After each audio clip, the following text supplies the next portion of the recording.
Everything they touch is gold. How many songs we got, guys? Shoot, 9? Imagine like That Thing You Do, but add Earth, Wind & Fire and subtract Tom Hanks. It's the greatest filler song of all time, but also make it worse. LOL, Maurice. And they don't care. I'm spouting nonsense on the chorus, but yeah, it's about the groove, lady. Whatever, just release the album first, because regardless, that album is fire. So a couple months ago, I released a video about Earth, Wind & Fire's cover of Got to Get You Into My Life, and the way that came about is because I have their greatest hits album from 1978, and one day I'm looking in here at the credits, and it says, Got to Get You Into My Life from Sgt. Pepper's Lonely Hearts Club Band soundtrack, right? Look at this, look at this. Can we zoom in on that?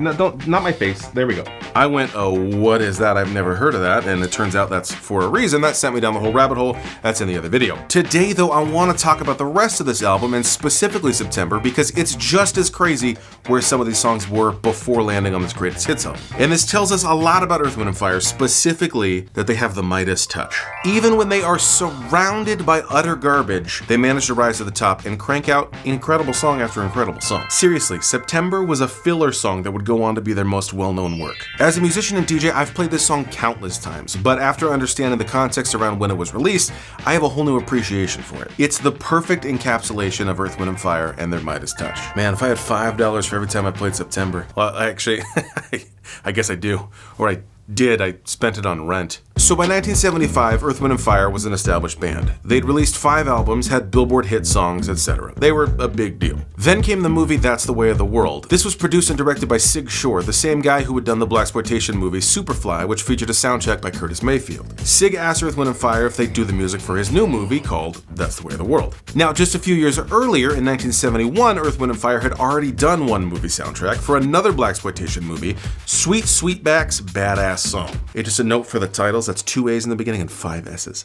You may not have heard of it, but this movie is now in the Library of Congress's National Film Registry. Earth, Wind & Fire was relatively unknown in 1971, but they knocked it out of the park with this soundtrack. It sounds different than what you would normally associate with their sound, but it's great. Take a listen.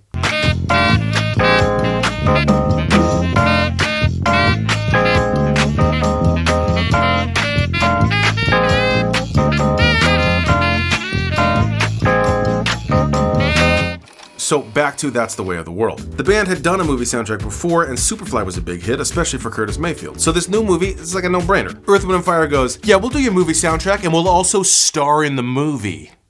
That's not an exact quote, but it's true. That's the Way of the World is a movie about the music industry, record executives, and a band trying to get big. The band in the movie is Earth, Wind & Fire, so imagine like That Thing You Do, but add Earth, Wind & Fire and subtract Tom Hanks, but also make it worse. I think you know where this is going. Earth, Wind & Fire saw the final cut of the movie before it was released, went, oh no, this is terrible, again, not an exact quote, and decided to release the soundtrack album before the movie came out. And it's a good thing they did, because the movie bombed, but the album gave us the songs That's the Way of the World, Shining Star, and Reasons, all of which are on this Best Of album from 1978. In a few very short years, you can see their musical evolution. They were first part of a good movie in 1971, and by the time That's the Way the World rolls around in 1975, they've honed their sound, had some other hits, and they crank out an excellent soundtrack, even though the movie is terrible. And then that happens again with the Sgt. Pepper movie. So fast forward a couple years to 1978. Imagine you're Earth, Wind & Fire and you want to put out a Best Of album. Best Of albums make a ton of sense in 1978 when everything is vinyl.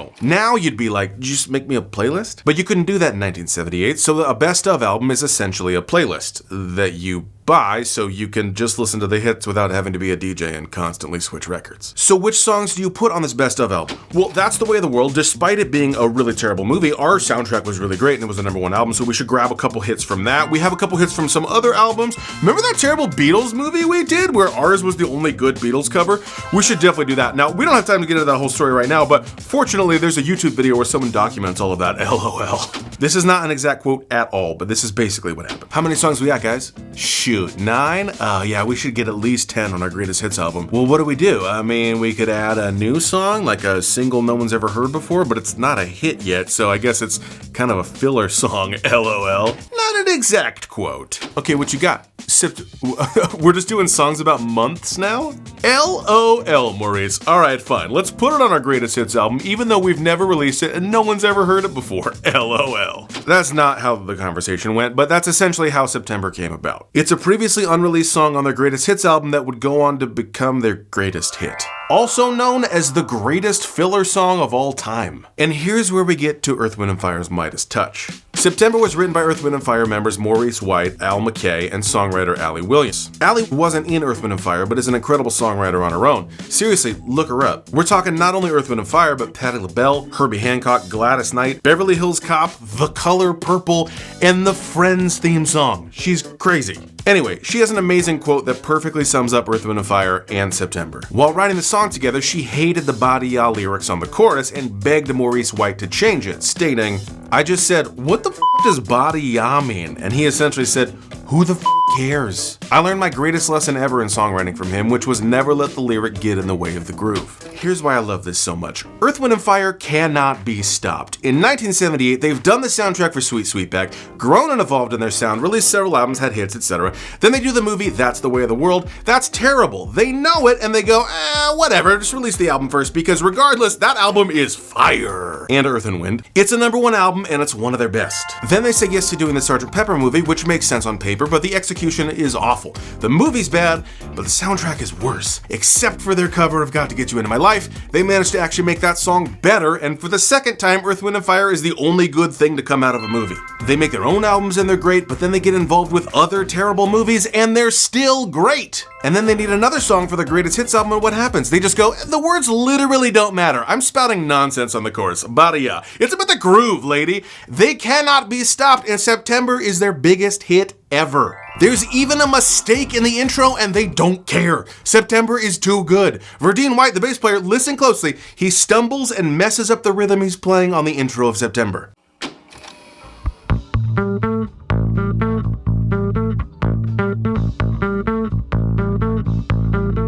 Literally does not matter. Rolling Stone's 65th best song of all time, and September I think has to be played at every single American wedding, legally, I think. Let me verify, but I think that's right. The truth is, September did take several months to write and craft into the hit that we know today. I'm not saying that they phoned it in or were lazy. What I am saying is that Earth, Wind & Fire has this incredible ability to make great songs no matter the surrounding circumstances. Everything they touch is gold, or I guess platinum. No, in this case, 6 times platinum. They've got their albums, 2 different bad movies, a casual filler song with nonsense lyrics on the chorus, and a mistake in the intro. It's all fantastic.